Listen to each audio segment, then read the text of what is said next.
96.7 FM. Alright, Roscoe, môre, Linden Jafta van Perle FM, hoe gaan het saam met jou? Goeiemôre Linden, goed dankie en self. Nee, daar is niks fout nie, dankie man.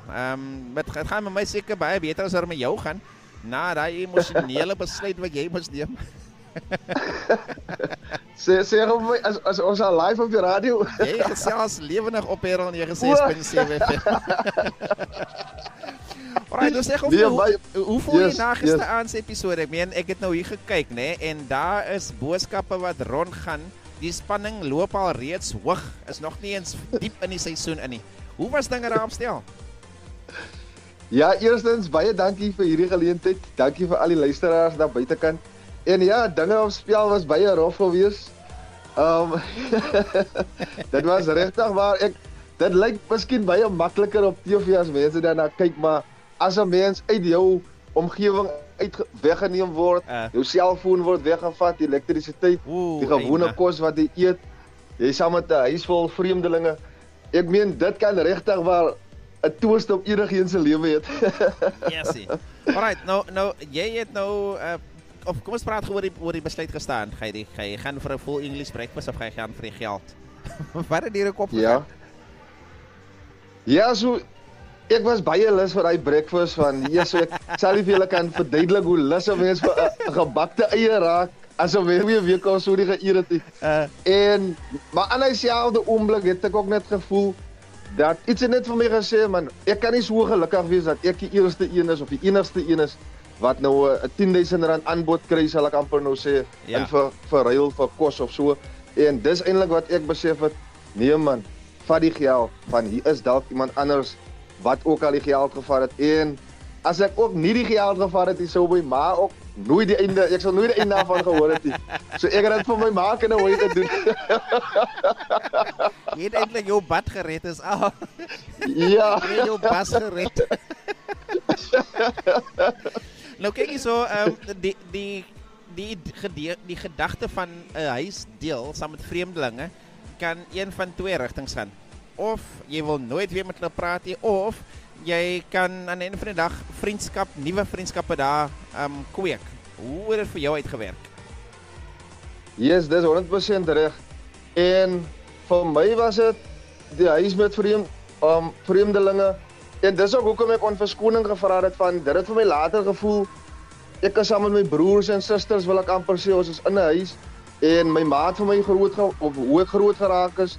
'n Mens gaan slaapie kwaad vir mekaar, broers en susters in die huisie.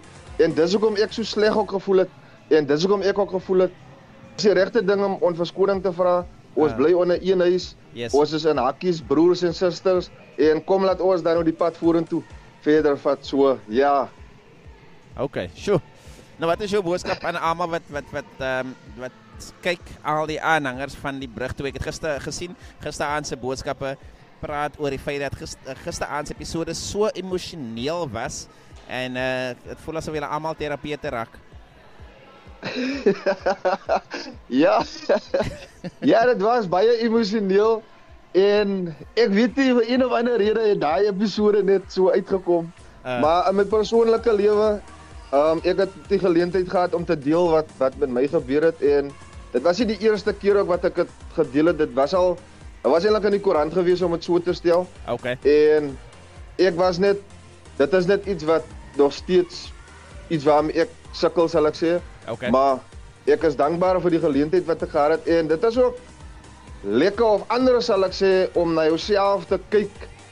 So dit was die eerste keer ook wat ek myself in daai stoel gesien het, wil ek amper sê, en dit was nogal 'n eye-opener vir myself gewees. Alright, perfect. Roscoe, eerstens, dankie vir die vermaak op die brug, seisoen 2. Boodskap aan jou familie, ek meen, obviously jou ma's bly. jy het huis gekom saam met iets. Jou ma's bly. Maar jou boodskap aan jou familie?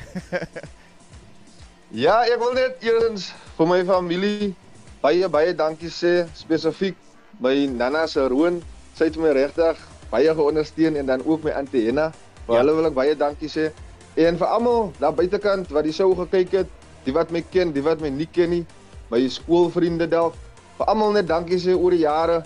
ek weet, hulle verstaan my beter as dit dalk lyk op televisie, maar ek dink ook dit was 'n insaag vir mense om te sien wie ek eintlik is. Ek was opreg met almal, ek was opreg met myself gewees en ja, ek kan net dankie sê vir hierdie geleentheid. Alright.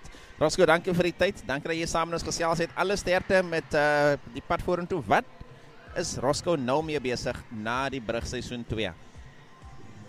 Ja, so Roscoe Rumble, ek is eintlik 'n local entertainer, sowel as 'n box promoter. Okay. So ek bied box toernooie aan. En dan byvoorbeeld ons identifiseer 'n nood in 'n gemeenskap, 'n kerk of 'n skool, dan hou ons 'n fondsinsameling vir daai spesifieke doel. En ja, ek help ook plaaslike, ek het 'n musiekstudio hier by my huis, so ek help plaaslike kunstenaars om hulle op te neem. Ons skiet musiekvideo's. So ek is so 'n variety ball om dit so te stel. Dis waar die Rumble vanaf kom. Yes, dis waar die Rumble inkom, ja. Okay. Roscoe, dankie vir jou tyd. Alle sterkte en ons gesels binnekort weer. Ja, baie dankie Perel FM, dankie al die luisteraars. Perel 96.7 FM. Terwijl ik denk aan jou, vanavond ga ik jou wijs, ons gaan nog trouwen.